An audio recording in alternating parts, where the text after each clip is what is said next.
Selamat datang di Alur Donghua. Kali ini Mimin akan cerita novel The Crown Emperor of Eternity.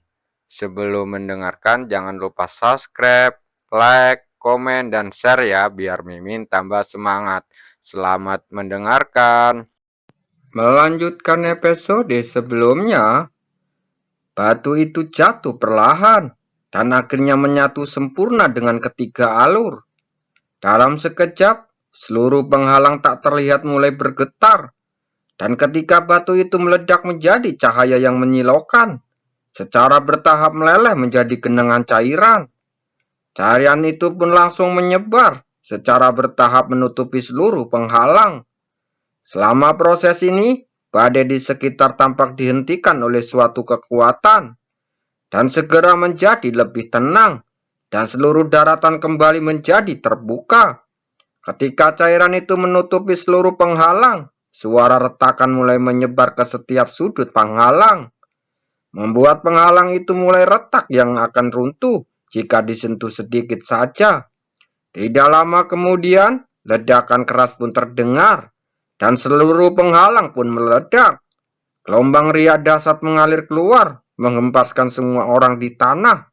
Sudah terbuka, suara gembira terdengar, dan banyak sekali orang yang melihat ke dalam penghalang dengan ekspresi berapi-api. Mereka melihat sebuah kuali hitam pekat telah muncul di sana pada suatu saat. Kuali itu berdiri di tengah, setinggi 100 kaki, memancarkan panas yang menyengat seperti gunung berapi. Kuali alkimia, mata Cukwangseng menjadi lebih fokus. Kuali ini ternyata adalah kuali alkimia sungguhan, dan dilihat dari kualitasnya, itu pasti harta karun yang langka. Tapi sayang sekali, dia menggelengkan kepalanya saat berkata dengan menyesal, jelas ada lapisan pengekangan pada tungku alkimia ini. Sekalipun semua orang yang hadir bersatu, mereka tidak akan menggoyangkan sedikit pun. Pintu masuknya ada di dalam kuali alkimia. Ayo pergi. Feng Lier berteriak lalu memimpin orang-orang dari dinasti Su Feng untuk bergegas menuju kuali alkimia. Sekelompok orang bergegas ke kuali alkimia lalu menghilang dalam sekejap mata. Mereka jelas telah memasuki makam spiritual. Ayo pergi juga. Orang-orang dari wilayah laut mengikuti dari dekat, lalu menghilang ke dalam kuali alkimia. Orang-orang Donghua mungkin tidak berani muncul. Cukwangseng mengalihkan pandangannya saat bergumam. Meskipun dia tidak takut pada orang-orang wilayah Donghua, kehilangan satu lawan saat ini bukanlah hal yang buruk. Hai, bajingan kecil, makam ini adalah tempatmu akan dimakamkan. Kalau kamu punya nyali, ayo ikut masuk. Yu Hao mencibir. Cukwangseng tersenyum tipis, namun ekspresinya tetap mencibir. Masih terlalu dini untuk mengatakan ini sekarang. Bocah bodoh. Yun Hao mendengus dan segera memimpin dinasti Tianshui ke dalam kuali alkimia. Setelah itu, Jianmi melirik Cukwangseng. Lalu dia memimpin semua orang langsung ke dalam makam. Tatapan mata Cukwangseng tertuju pada kuali, dan sosok Jianmi telah menghilang. Cahaya dingin tiba-tiba melintas di matanya. Ingin bermain? Lalu aku akan menunjukkan kepadamu apa artinya terbalik di selokan. Ayo pergi juga. Dia melambaikan tangannya, dan semua orang segera bergegas keluar lalu menghilang ke dalam kuali. Untuk sesaat, daratan itu kembali hening. Hanya sebuah kuali besar yang berdiri dengan tenang, memancarkan gelombang panas yang menyapu seluruh dunia. Ini adalah ruang yang gelap, dipenuhi udara dingin yang mematikan. Samar-samar tercium bau darah yang menyengat tertiup di wajahnya, membuat orang merasakan darahnya mendidih dan seluruh tubuhnya menjadi gelisah. Pada saat ini, keheningan dunia ini tiba-tiba pecah, dan puluhan sosok jatuh dari langit, lalu mendarat di tanah. Cukwangseng melangkah turun, dan suatu retakan keras pun terdengar. Dia menunduk, lalu melihat sebuah kerangka sedang diremukannya. Mengapa ada begitu banyak tulang di sini? Dia menyapu pandangannya ke seluruh ruang redup itu, lalu melihat lapisan tulang di tanah. Rasa merinding yang tak dapat dijelaskan menjalar ke tubuhnya, membuatnya merasa menyeramkan. VR, ada apa denganmu? Cukuang Seng menarik kembali pandangannya, dan ketika dia melihat VR, wajahnya langsung berubah. Pada saat ini, wajah Liu Fei sedikit memerah. Matanya bersinar dengan cahaya merah muda, dan aura yang tak terkendali terpancar darinya. Setelah beberapa saat, Liu Fei berusaha sekuat tenaga untuk menahan kekuatan yang tak terkendali di dalam tubuhnya. Lalu menggelengkan kepalanya dan berkata, "Aku tidak tahu mengapa. Sejak aku memasuki ruang ini, kekuatan di dalam tubuhku menjadi agak tidak terkendali." Cukuang Seng mengerutkan kening. Apa yang terjadi? Mungkin baru beberapa saat sejak aku menerobos. Kekuatan dalam tubuhku belum sepenuhnya terkendali. Liu Fei berkata sambil tersenyum. Coba biar aku melihatnya. Mendengar ini, Cukuang Seng memejamkan matanya. Lalu kekuatan mentalnya menyebar dan mengalir ke tubuh VR. Liu Fei tidak menolak sama sekali dan membiarkannya melihat sesuka hatinya. Setelah beberapa saat, Cukuang Seng membuka matanya dan sedikit keraguan melintas di matanya. Tidak peduli bagaimana dia menyelidikinya, dia tidak dapat menemukan sesuatu yang aneh. Apakah benar-benar karena aku tidak memiliki kendali penuh atas kekuatanku? Dia bergumam, menekan keraguan di dalam hatinya, lalu berkata, "Ayo pergi dari sini dulu. Tempat ini seharusnya berada di tepi makam. Kalau mereka ingin mencari peluang, mereka hanya bisa masuk ke dalam makam itu." Semua orang mengangguk lalu mengikutinya. Dalam proses selanjutnya, apa yang ditemui semua orang?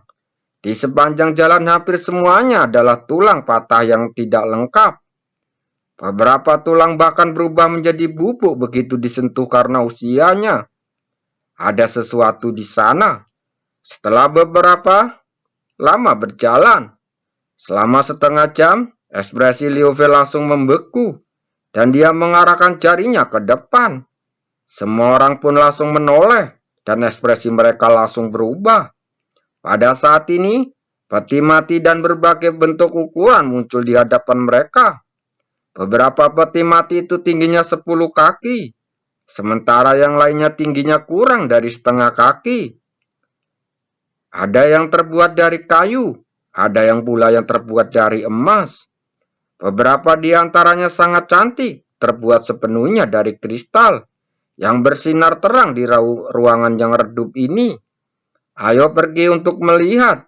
Cukuang Seng merenung sejenak lalu berkata, bagaimanapun, selain tulang-tulang yang berserakan di tanah, peti-peti mati ini merupakan benda aneh pertama yang mereka temukan. Mendengar ini, semua orang mengangguk, lalu mendekati peti mati dengan hati-hati. Selama periode ini, tidak ada hal yang tak terduga yang terjadi, dan segalanya tampak sangat tenang. Ada sesuatu di dalam peti mati itu. Ketika mereka mendekat, semua orang bisa melihat ada mayat yang ditemukan dalam peti mati transparan. Cukuang Seng mengepalkan telapak tangannya yang berkeringat dingin, lalu berjalan mendekati peti mati untuk melihatnya. Apakah ini mayat? Ketika matanya tertuju pada peti mati itu, ekspresinya langsung terkejut dan merasakan perasaan tidak yakin tiba-tiba muncul di wajahnya. Mayat saat ini berbeda dari mayat biasanya. Tulang-tulang di sekujur tubuhnya bening dan berkilau bagaikan batu giok. Mungkinkah kultivasi orang ini telah melampaui alam yin-yang yang selama hidupnya? Cukuang Seng berkata dengan kaget. Hanya mereka yang telah melampaui ke-9 kesengsaraan, lalu menerobos penghalang surgawi yang dapat mengubah tulang putih mereka menjadi warna kristal. "Saudaraku, kemarilah dan lihat." Pada saat ini, sebuah suara terkejut terdengar menarik perhatian Cu Kuangseng.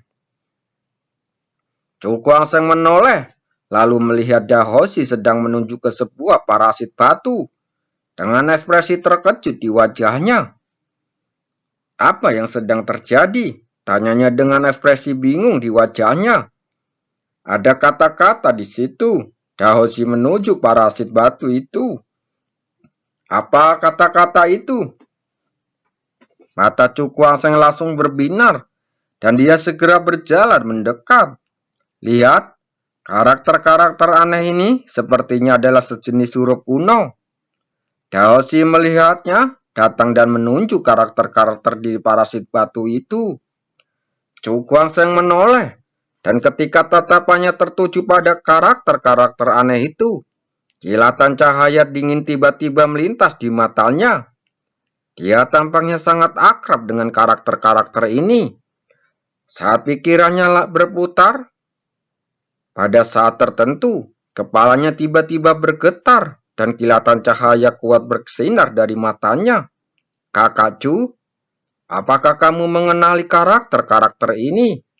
Danhoji bertanya ketika melihat ekspresi wajah Cu Kuangseng. Mendengar ini, yang lain pun ikut melemparkan pandangan bingung. Dengan ekspresi bertanya-tanya, mata Cu Kuangseng langsung berkedip-kedip. Dia tetap diam cukup lama sebelum akhirnya mengangguk pelan. "Aku tahu beberapa." "Tentang apa ini?" Liu Fei langsung bertanya dengan cepat. Cu Kuangseng berkata dengan ekspresi serius, "Apa yang tertulis di sini adalah bahwa peti mati ini dan mayat-mayat ini di dalamnya adalah mahakarya penjaga makam." "Mahakarya penjaga makam?" Dahoshi dan yang lainnya langsung terkejut, dan keterkejutan di mata mereka terlihat jelas. Bukankah penjaga makam adalah pemilik makam ini? Wajah Cu Kuangseng juga dipenuhi kebingungan. Makam yang mereka temui di tempat tanah kematian hari itu adalah milik salah satu dari 4 penjaga makam dewa dan iblis. Tetapi mengapa masih ada 4 makam milik penjaga makam di kuburan para dewa dan iblis ini? Hubungan macam apa yang ada di antara mereka? Dan kalau dia ingat dengan benar, dia dapat mengetahui dari perkataan arwah penjaga makam yang masih ada di tanah kematian itu, bahwa penjaga makam itu tampaknya belum sepenuhnya mati. Ketika dia memikirkan hal ini, keraguan bertambah kuat dan dia merasa sangat tidak dapat dipercaya. Siapakah mayat-mayat ini semasa hidupnya? Liu Fei bertanya dengan penasaran. Cu Kuangseng terbangun dari lamunannya, lalu berkata dengan pelan, "Identitas mayat-mayat ini tak tertera dengan jelas pada parasit batu. Namun satu hal yang pasti, mayat-mayat ini bukan berasal dari wilayah 10 bumi, juga bukan dari tanah terlantar. Sebaliknya, mereka berasal dari 9 surga atau tempat lain." "Dari 9 surga?" Mendengar kata-kata ini, Liu Fei dan yang lainnya langsung sangat terkejut. Orang-orang ini sebenarnya memiliki asal-usul yang mengerikan. Dibandingkan dengan keterkejutan mereka, fokus Cu Kuangseng adalah pada beberapa tempat lain setelah 9 surga. Mungkinkah selain 9 surga, ada area misterius lainnya di dunia ini? Tebaknya dalam hati. Mayat-mayat ini begitu kuat saat mereka masih hidup. Bagaimanakah mereka bisa muncul di sini? Dahoshi bergumam pelan. Cu Kuangseng menekan spekualisasinya dengan melanjutkan. "Tampaknya orang-orang ini menyebabkan kekacauan di pemakaman dewa dan iblis sebelum kematian mereka, dan akhirnya dibunuh oleh penjaga makam dan ditempatkan di sini. Jika tebakanku benar, mayat-mayat ini pastilah bawaan orang-orang itu." Dia menoleh untuk melihat mayat-mayat di tanah, lalu berkata dengan suara yang dalam. Ketika kata-kata ini diucapkan, semua orang cukup terkejut. Penjaga makam ini sungguh galak. Dia mampu membunuh banyak sekali praktisi kuat.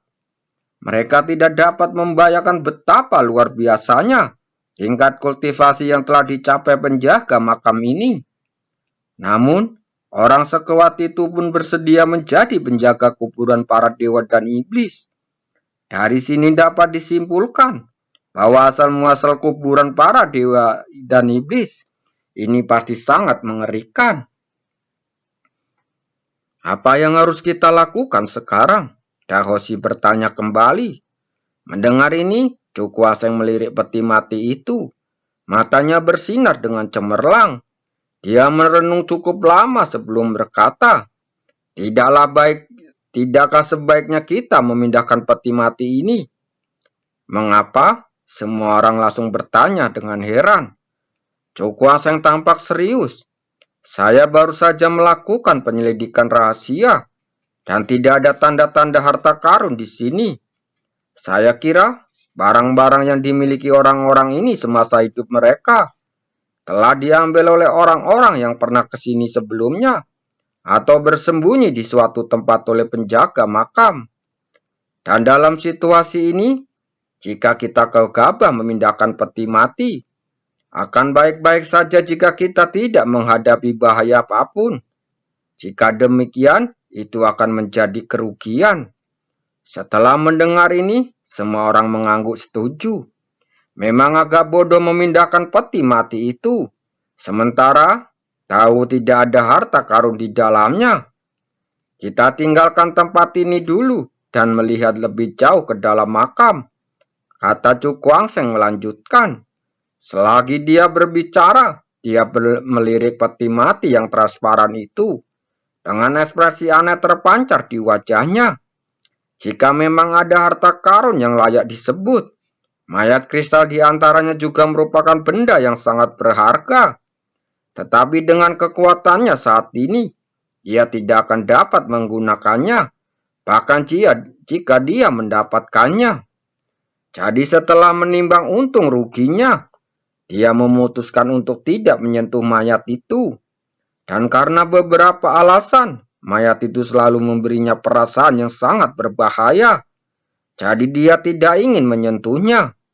Setelah beberapa saat, Cukwaseng menekan gejolak di hatinya, lalu membawa semua orang ke dalam makam. Tidak lama setelah dia pergi, tulang-tulang, tangan kecil dari mayat kristal itu tiba-tiba bergerak, menyebabkan seluruh peti mati bergetar sedikit, dan tanah di sekitarnya mengeluarkan suara rentan. Cukwaseng dan kelompoknya terus masuk ke dalam ke makam. Sepanjang jalan, tulang-tulang putih yang menutupi tanah berangsur-angsur menghilang, memperlihatkan tanah kering yang retak di bawahnya. Setengah jam kemudian, lihat, itu tampak seperti sungai. Cukwaseng mengangkat kepalanya saat menatap ke depan. Wajahnya tampak terkejut. Bagaimana bisa ada sungai selebar itu di makam ini? Ayo pergi untuk melihat. Dan kelompok orang itu segera bergegas menghampiri. Cukwaseng berdiri di tepi sungai. Di hadapannya, sungai mengalir menuju tempat yang lebih rendah.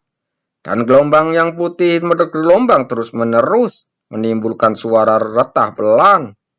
Sungai yang lebar sekali. Cara di sini sebenarnya setidaknya hampir 1000 kaki. Dahoshi berkata dengan ekspresi terkejut di matanya. Sisi lainnya seharusnya adalah bagian dalam makam. Liu Fei mengarahkan jarinya ke depan. Cukwaseng langsung mengangguk.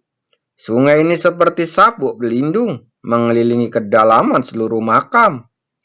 Kalau begitu, ayo kita pergi sekarang. Dahoshi sedikit bersemangat dan bersiap untuk segera menyeberangi sungai. Tunggu, Cukwaseng mengulurkan tangan untuk menghentikannya. Kakak Cu, apa yang sedang kamu lakukan? Dahoshi bertanya dengan ekspresi bingung di wajahnya. Cukwaseng tidak menjawabnya. Dia menempelkan dua jarinya. Cahaya keperakan terkondensasi di ujung jarinya, lalu menunjuk ke sungai di depannya. Seberkas cahaya keperakan melesat keluar ke arah sungai. Air sungai tiba-tiba meledak dan sebuah benda bulat melompat keluar darinya, lalu membuka mulutnya yang besar dan menelan arisan perak itu, dan akhirnya jatuh kembali ke sungai. Melihat pemandangan ini, Dahoshi segera menyeka keringat dingin di dahinya. Kalau saja dia menyeberangi sungai itu secara membabi buta tadi, dialah yang akan ditelan oleh buntaran itu. Apa-apaan ini? Tanyanya dengan kaget. Terima kasih.